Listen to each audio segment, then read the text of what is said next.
What's up, guys? Welcome to another video of DevTalks with your host Travian, where we talk about everything engineering and technology wise. In this video, we're actually going to be talking about Uber and Lucid making a crazy partnership, and we're going to dive all into those details and everything like that. So, without further ado, don't forget to like, comment, subscribe, and share, and let's dive right in.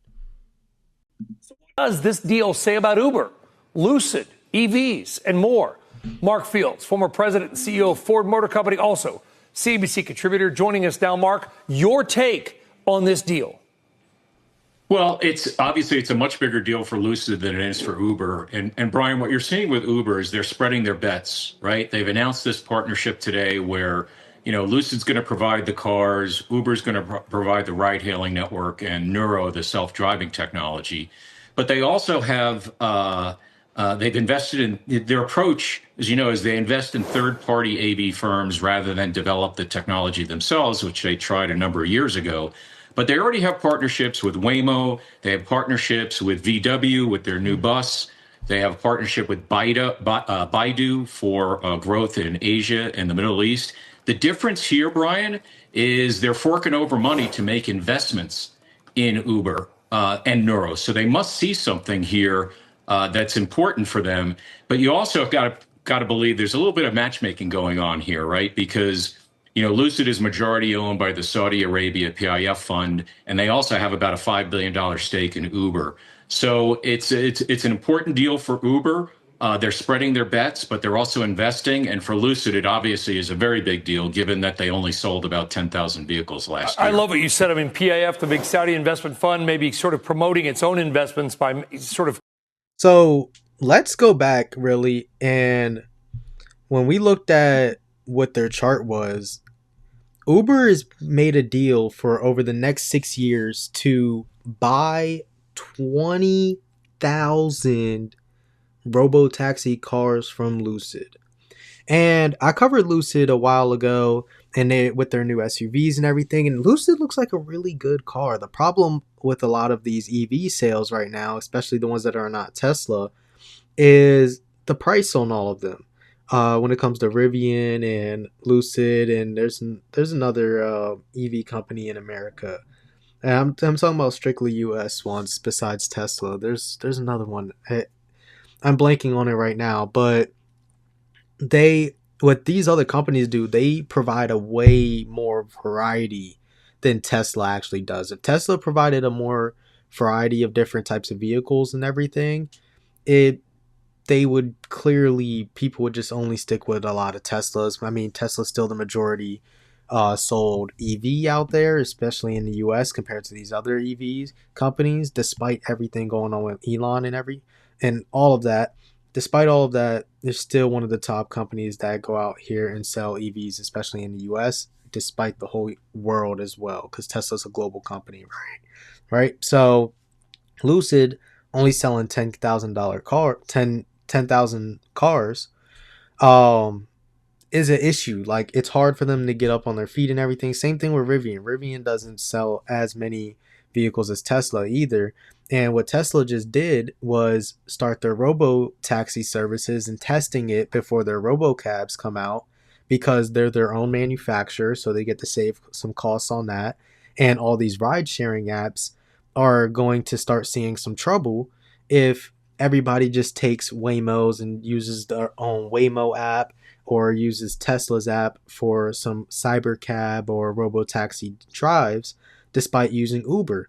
And people aren't taking cars from regular people anymore. You have to wait on those other drivers. It's up to those drivers to accept the rides or not. With a robotaxi, they're going to accept the rides regardless.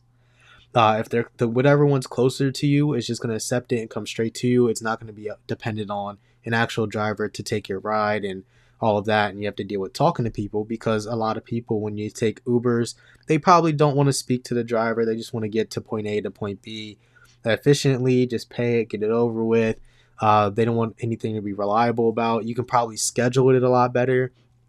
And let me tell you this, Uber in Miami is trash, because you can schedule. There's one time, right? And it wasn't even just my experience, it's other experiences as well too, where Uber drivers will try to take the ride and they won't, if you schedule your ride, and they will come to the pickup location and they're supposed to wait a certain amount of time and they will immediately leave.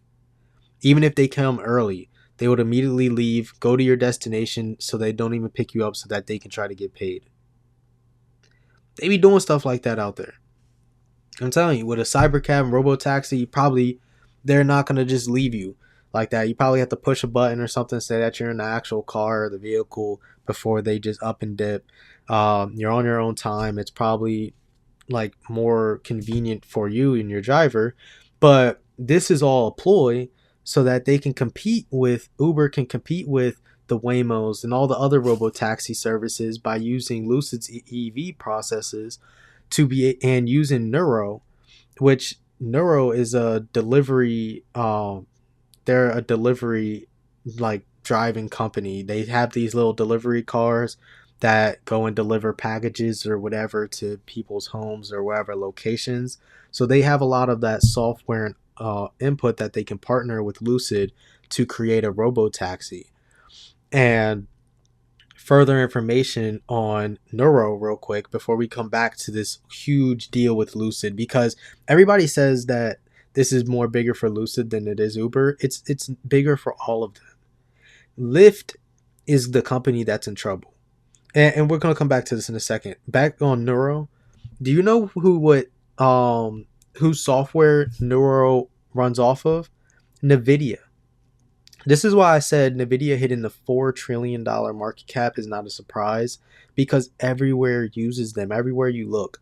Neuro, for their delivery company, the reason why they got this partnership to do robotaxis is because of the miles driven and the software tested, and it's all housed under NVIDIA's training network that NVIDIA has. NVIDIA has this software for self-driving vehicles and everything to train vehicles to drive down paths and everything, and they take real data of these self-driving vehicles and they put it back into the system so that their vehicles get better and better at driving.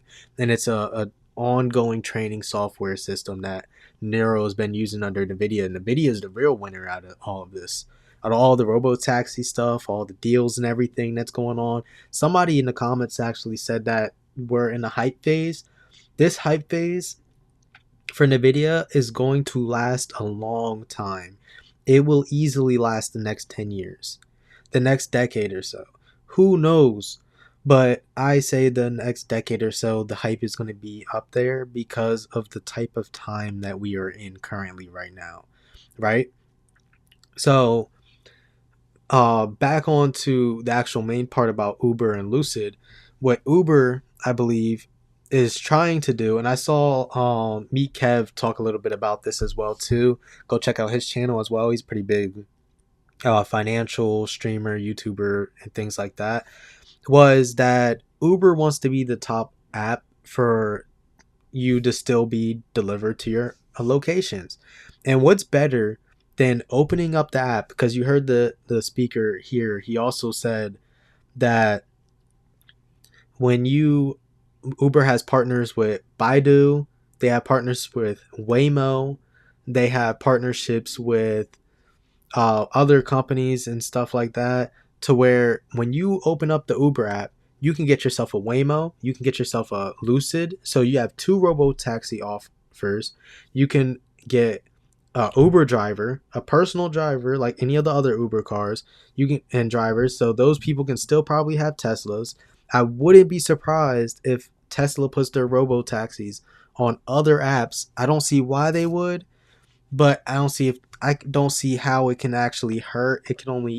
It can add to their profits if people want to get robotaxi services with Uber or Lyft as well, since those are the main two ride sharing apps that have been out for years going on. But yeah, basically what Uber wants to do is, hey, we're not limited to Tesla. The thing about Tesla, as long as Elon is going to be CEO and the main owner of it and everything like that, they're going to still do great. But if he goes off and says the wrong thing, people won't take his ride sharing thing. They'll just go and protest and go over to the other option. And what is so great about the actual being in a capitalistic society is that you can have competition, and this is what's generating the actual competition between the companies, and that will give Tesla a run for their money, is when Uber is not going to de- build or manufacture vehicles on their own.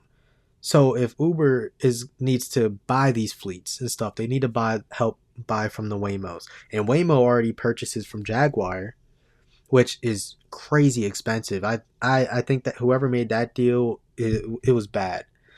It was a bad deal for whoever did that.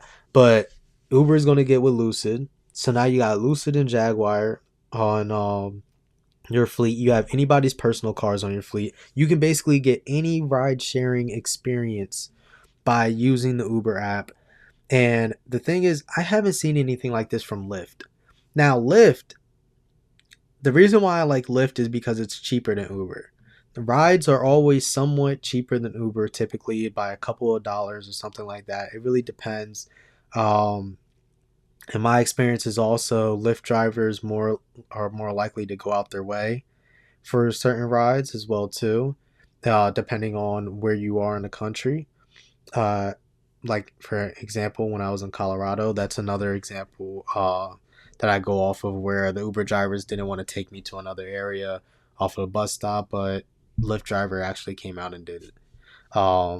Did the drive and everything, which I was really appreciative of. For me, it still cost a pretty penny, but hey.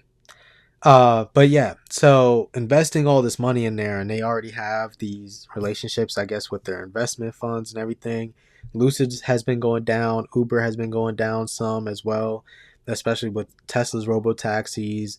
Waymo's been having some real issues and everything, but this is a chance for Lucid to really build up and become.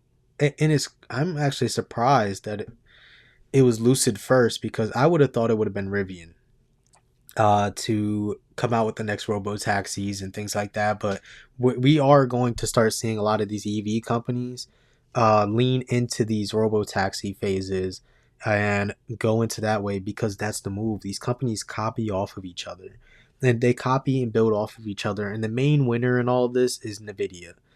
The more that these companies do this and build upon it, NVIDIA just wins more and more and more and more and more, because they're all going to be used in their software. At the end of the day, at the foundational level, like I said in my other video, they are going to be building off of the hypes that's been going on. They're going to be becoming richer and richer over at NVIDIA, and they're going to become the most stable company out there because of this, especially being number one. But without further ado, let me know what you guys think in the comments down below. Do you agree or disagree with any of the points we said? I'm really interested in what you guys have to say. Don't forget to like, comment, subscribe, and share. I really appreciate everybody who does. We're almost at 500 subscribers. Oh my gosh, we've grown a lot, especially last year and this year, and we're only halfway through the year. So please help, guys. It's free. I really appreciate everybody's in here. I love having conversations with everybody in the comments section down below. If you want to send me any recommendations on what to cover, don't send me an email at devtalkspod@gmail.com. Everything is in the description down below for socials and everything else. Without further ado, peace. See y'all next time.